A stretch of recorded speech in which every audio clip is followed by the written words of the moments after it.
안녕하십니까. 이번 시간에는 연관성 분석 그리고 순차 연관성 분석에 대해서 알아보도록 하겠습니다. 먼저 목차는 다음과 같습니다.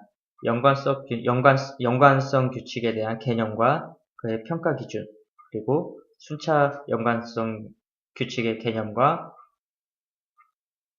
마지막으로 각각의 예제를 다뤄본 이후에 EC마이너를 통해서 직접 구현을 하면서 이번 시간을 마치겠습니다.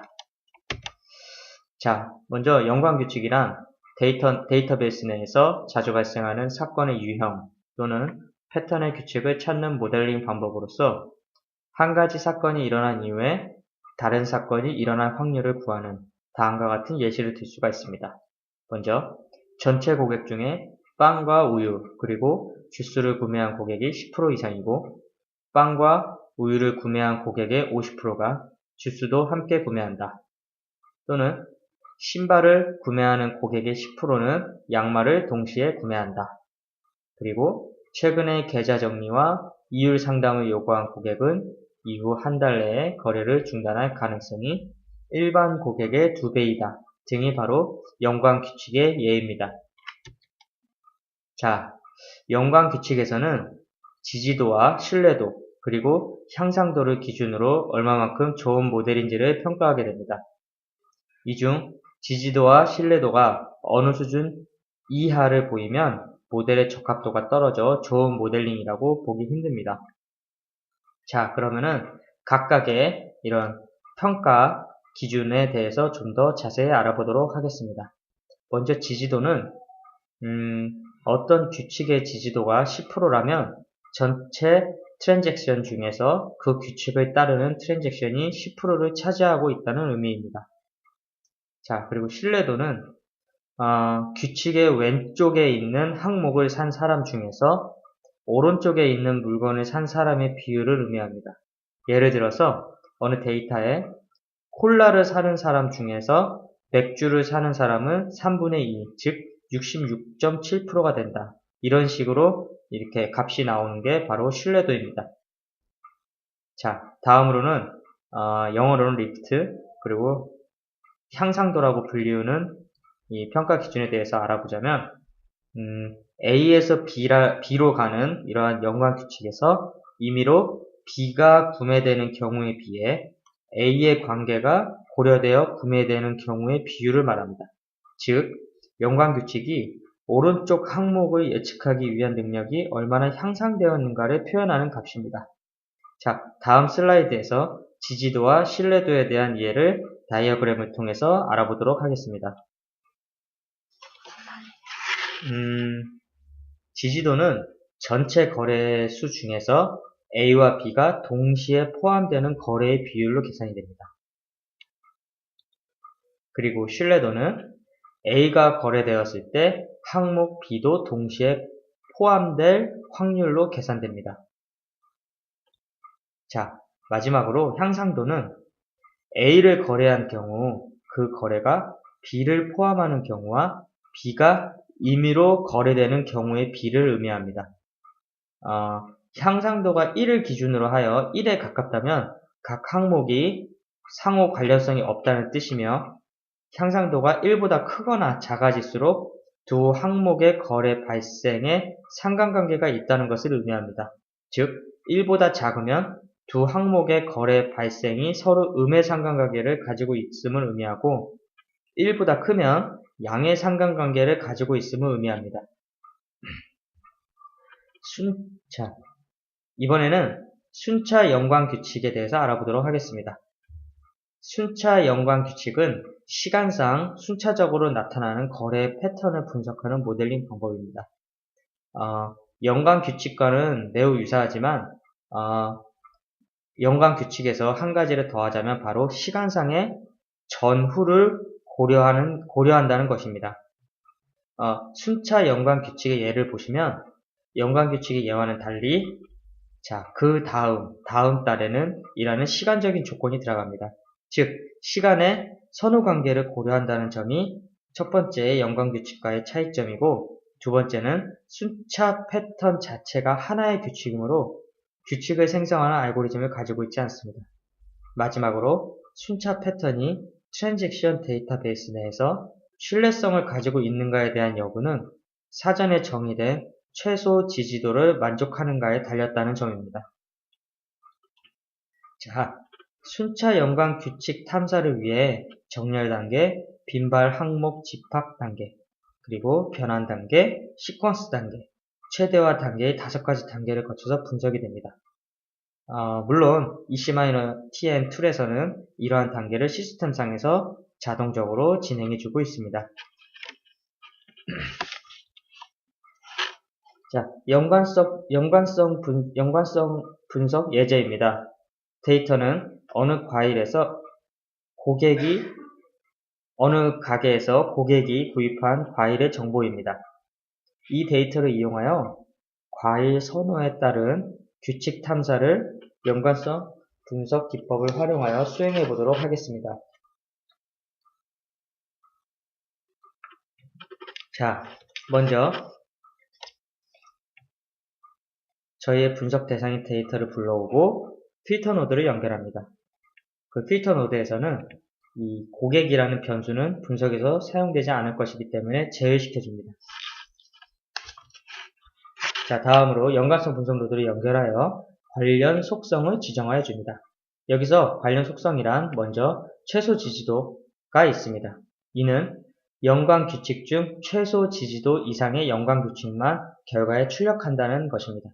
그 다음에는 아이템 셋 크기입니다. 이는 연관 규칙을 구성하는 아이템의 최대 크기를 말합니다. 그리고 그 다음으로는 최소 신뢰도가 있습니다. 최소 신뢰도는 연관 규칙 중 최소 신뢰도 이상인 연관 규칙만 결과창에 출력한다는 것입니다. 그리고 또 결과 아이템 셋이 있습니다. 이는 여러 개의 아이템을 결과 아이템 셋으로 가능하게 할지 여부를 지정합니다. 자, 저희의 이번 분석에서는 최소 지지도는 3으로 아이템 셋 크기도 3, 최소 신뢰도는 50%로 지정합니다. 그리고 결과 아이템 셋을 단위 결과로 지정해 주도록 하겠습니다. 자, 계속됩니다.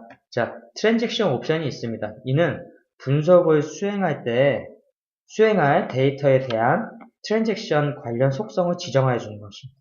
이는 데이터 구성 형태에 따라서 선택되어집니다. 자, 다음으로는 아이템 옵션이 있습니다. 아이템 옵션은 분석을 수행할 데이터에 대한 아이템 관련 속성을 지정하여 주는 것입니다. 이 또한 데이터 구성 형태에 따라서 선택되어집니다. 자, 마지막으로 지지도 아이템이 있습니다.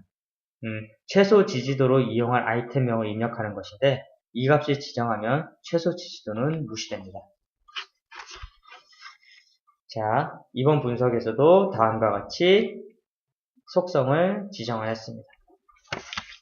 자, 모델 실행 후 생성되는 이러한 모델링 노드를 통해서 연관 규칙 결과를 확인할 수가 있습니다. 자, 한 가지 예를 들어 규칙 1에 대한 결과 해석을 해보자면 규칙 1번은 사과와 배, 그리고 감이라는 결과가 나왔습니다. 그리고 각각의 신뢰도, 향상도, 지지율에 대한 값들은 100, 1.43, 22 나왔는데 먼저 첫 번째 신뢰도 100%의 의미는 사과와 배를 선택한 사람 중 100%는 감을 선택한다는 의미입니다. 그리고 이 향상도를 보시면 1.43으로 1보다 크므로 사과와 배 동시 선택과 감의 선택은 양의 상관관계를 가지고 있다고 볼 수가 있고 마지막으로 지지율 20%는 전체 과일 선택 건수 중에서 사과와 배를 동시에 선택한 사람이 감을 선택하는 비율이 20%라는 의미입니다. 자, 계속해서 순차 연관성 분석 예제를 보도록 하겠습니다.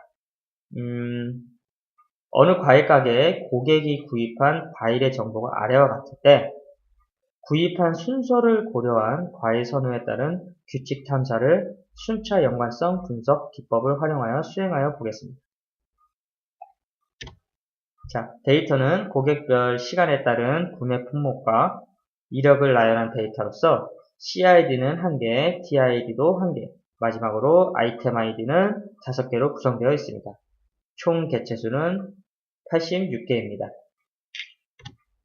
자, 순차 연관성 분석을 위한 모델 스트림 구성은 매우 간단합니다. 불러 들여온 데이터에 순차 연관성 모델 노드를 연결한 이후 다음과 같은 속성을 결정하여 줍니다. 최소 지지도는 연관 규칙 중 최소 지지도 이상의 연관 규칙만 출력하는 것이고, 자, 앞서 말씀드렸죠. 그리고 아이템 셋 크기 역시 마찬가지입니다. 그리고 최소 신뢰도는 연관 규칙 중 최소 신뢰도 이상의 연관 규칙만 결과창에 출력한다는 속성입니다. 자, 이번 분석에서는 다음과 같이 속성을 지정하도록 하겠습니다. 자, 실행을 시키면 역시나 다음과 같은 모델링 노드가 생성이 되고, 이를 통해 연관 규칙 정보를 그림과 같이 확인하실 수가 있습니다. 자, 한 가지 예를 보자면 규칙 13의 경우에는 순차 연관성 규칙이 사과, 그리고 사과 이렇게 나왔습니다. 그리고 신뢰도는 55.56%, 향상도는 1.67, 그리고 지지율은 18.56%가 나왔습니다. 즉, 사과를 선택한 사람 중 55.56%는 이후에 사과를 선택한다는 것을 알 수가 있고, 사과의 선택과 이후의 사과 선택은 양의 상관관계가 있다. 그리고 전체 과일 건수 중 사과를 선택한 사람이 이후에 사과를 선택할 비율은 18.52%라는 것을 알 수가 있습니다. 자, 이제 EC-TM을 통해 직접 구현해 보도록 하겠습니다. 자, 이렇게 준비를 해놨습니다. 먼저 상품 연관성 분석에 대해서 먼저 데이터를 보면 이런 식으로 고개, 사과, 배, 감 이렇게 나와 있고요. 자, 필터 노드에서 고객 데이터를 제외시켜 줍니다. 연관성 분석에서 관련 속성을 이렇게 지정해 주고, 자, 출력을 누르면 이렇게 연관성 분석의 모델링 노드가 생성이 됩니다. 자, 더블 클릭하면 기본적으로 제너럴 인포메이션 그리고 모델 인포메이션에서 바로 저희가 볼 수 있는 이런 연관 규칙에 대한 신뢰도, 향상도, 지지율에 대한 값들을 알 수가 있습니다. 자, 계속해서 순차 연관성 분석을 보겠습니다. 자, 저희의 분석 대상 데이터는 다음과 같이 이렇게 형성이 되어 있습니다. 순차 연관성을 연결하고, 자, 관련 속성을 지정해 준 이후에, 자, 실행을 시켜보면 다음과 같이 모델링 노드가 생성이 되고, 이를 더블 클릭하면, 자, 제너럴 인포메이션에서는 다음과 같은 정보를, 그리고 모델 인포메이션에서는 이렇게 연관 규칙, 순차 연관 규칙에 대한 이러한 결과를 확인하실 수가 있습니다. 자, 이것으로 이번 강의를 마치겠습니다. 감사합니다.